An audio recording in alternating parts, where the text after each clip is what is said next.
October 24th is the date. That is the date that's been set now for the trial of Richard Allen, the man accused of murdering those two girls in Delphi, Indiana. A man that really doesn't have any sort of criminal history, a fairly weak case by any stretch of the imagination against him. But now in roughly 350 some days more of solitary confinement for a man that is innocent until proven guilty, being held in solitary confinement there in Indiana. Let's bring a picture of him up for just a second before we bring our guest in, Susan Constantine. This is Richard Allen. This is the man in purple who is there before being arrested. Then, once he was booked in the orange, and that is him on the far right today. Looks almost completely like a different human being. Joining me to discuss all of this, Susan Constantine. Susan, it looks like a man who's been extremely broken down in prison over the last however many days that he has been in there, and someone who I think has been brought through the ringer, especially with the issues with the attorneys and such. What kind of mental cruelty is this man experiencing as now he's going to be waiting another year before actually seeing the courtroom? Yeah, you got to think about if he is innocent, Hmm. what has to be going through his mind about, why he is accused of this most heinous crime. Hmm. If he's If innocent, yes. before proven guilty, Hmm. I mean, you've got to be thinking, what the heck did I do in my life to deserve this? Hmm. Because it didn't happen. But when you look at his body, his overall appearance, obviously anybody can tell, even doesn't have you don't have to do what I do for a living, Hmm. but he is completely depleted. You can see those he's lost a lot of weight, which has lost a lot of fat in his face. You see that deep furrowing of his eyebrows, deep sadness, those long lines that are on the sides, the corner of his nose, his mouth turned down compared to the first one. The first one looked like it's someone that had more optimism in life. Face, of course, was fuller. When face is fuller, you look healthier. And he has no color in his skin right now. Hmm. He looks unhealthy. He truly looks like he's right on the edge of not being here any longer. I mean, he Hmm.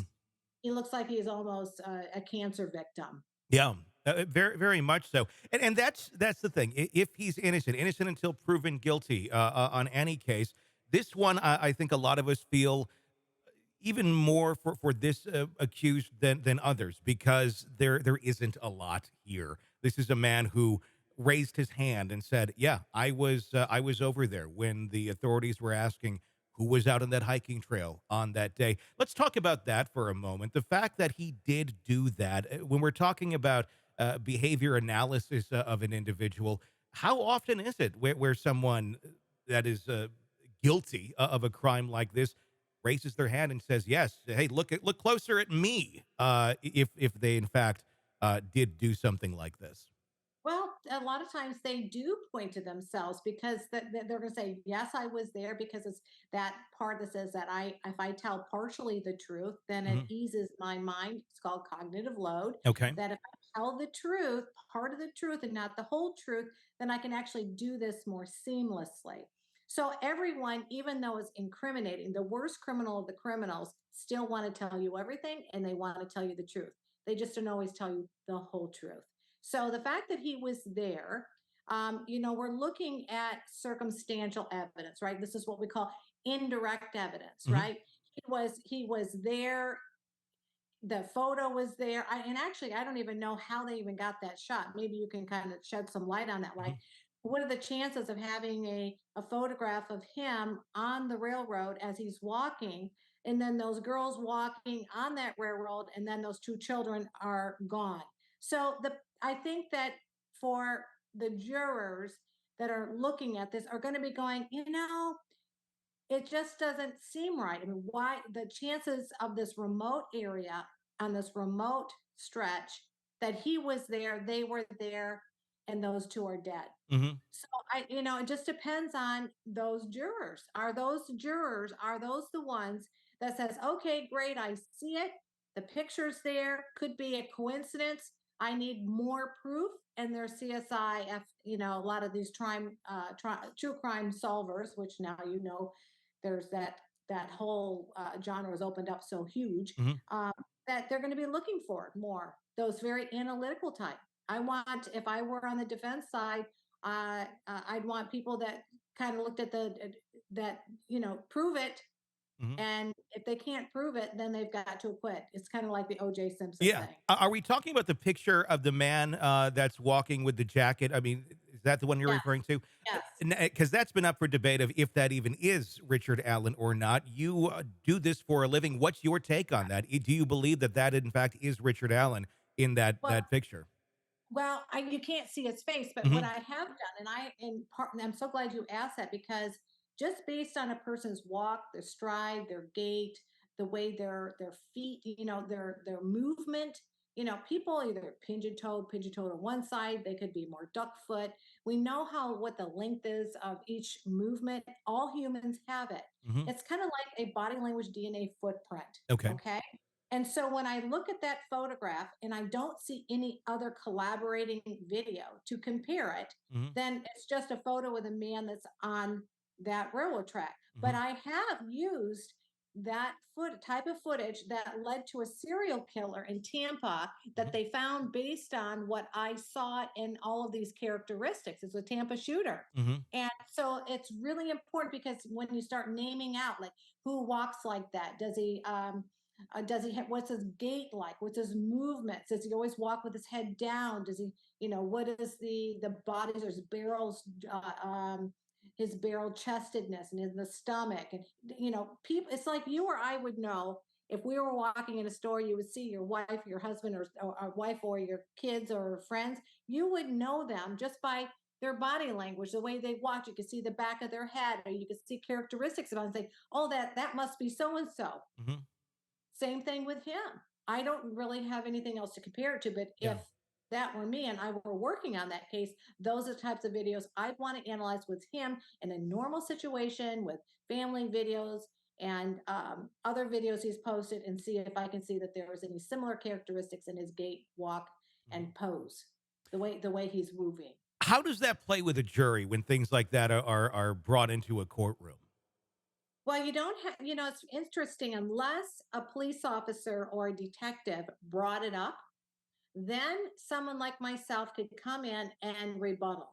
Okay. Mhm. But generally speaking, there isn't in any sort of case law where a body language expert has been allowed in. Mhm. And unfortunately, because then you leave it up to people saying, well, their behavior was suspicious, or he didn't seem to be crying when he should be crying, or didn't laugh when he was supposed to laugh.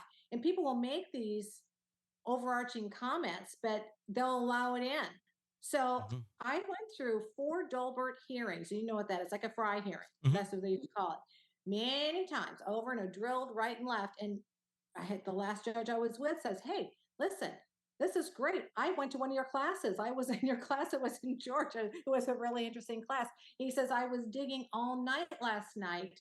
He said, to try to find some case law where body language was entered into evidence that I could have used to cite in order to allow Mhm. you to come in and testify as an expert. Mhm. But right now, unless a police officer, and this was in the Dalia Dipolito case, unless the police officer is going to testify that states the strange body language and demeanor of Dalia Dipolito, then if he doesn't testify, then we won't allow her in. But if he testifies, then I'll allow Miss Constantine to be a rebuttal witness. So that's how you can do it. Mhm. And that I would imagine, if explained to a jury, it could be very, very powerful. Is it enough to, let's say it doesn't match up, or it does match up? How would that play? Is that a nail in the coffin if in fact it does match up, or is it exonerating if it does not? I think that it does matter. I think that those jurors are actually doing that without even talking about it. Hmm. I think they're going to say, yeah, he looks just like him. Look at the way he walks. Look at the way his face is. Look at the way his shoulders slump over. The thing is now, since he's in prison or Hmm. in jail waiting uh, for his during the trial, Yeah. that he completely looks different. So that whole his whole persona, Hmm. his whole body language structures half of what it was before. So it's Yeah. hard to compare, right? But I think it would be very powerful. I think that the jurors will be looking at that. It's something that they will be assessing, even though that they have to go by the facts of the case. But you never, ever, ever underestimate a juror, because a lot of them are going to look at that and go, he's guilty for this reason, and they don't Yeah. they don't take into consideration anything else other than what they think and feel. And all you need is one to hang this thing. Yeah, That being said, with all of the other nuances on this case, we've of course been examining Odinism for the last several weeks. Since yeah, that's been brought to the attention of everyone from the defense, but now that defense out, they're still trying to argue that they do want to represent him, but seemingly at this moment still being forced out. Uh, where do you think it goes from here? Is this a case where once it does get in front of a jury, the I don't know how quickly or easily they will be able to come to some sort of unanimous decision, because there is so much, I guess, you know, scattered noise, if you yeah. will, in this. Right. So that is a tough question. I've been on court TV a lot on this one, Hmm. talking about just that, because of course now we've got the judge who has kind of forced the other two attorneys out. The one Hmm. attorney wants to stay on, and there's all that scuttlebutt that's going on. Yeah. Now the attorneys are out. Now there's all kinds of problems that are going with it. On it, I don't think that the jury is going to be privy to all of that information. All they know is that the two attorneys have decided to withdraw from the case. I think, in a sense, I feel that those jurors are going to be thinking, well, there's definitely something very wrong with this case. They don't, and some might think good, and some might think bad. Hmm. Because when you do that, it already sends a message: there's something wrong with this case, or maybe the defense are doing something unscrupulous to where they are off the case, or they were dismissed. So I think that prejudice the defense. I think that's my own personal feeling. And if they're going to start all over again, in my opinion, get rid of all of them, get rid of the judge, get rid of the other two, and let's still start fresh over, because otherwise then it looks like the judge saw something in the defense that they did Hmm. really, really wrong. Yes, we got that stuff that leaked out. I don't think those attorneys knew anything about it. That had to do with somebody else within their office. But unfortunately, like every corporation, you're going to be held accountable for the people that work for you. Watch Suits. I love it. It reminds me of many episodes of Suits, Hmm. and all the stuff that gets leaked out. And really, bottom line is, it goes right to the core of Yeah, who's in the top leadership position. without a doubt.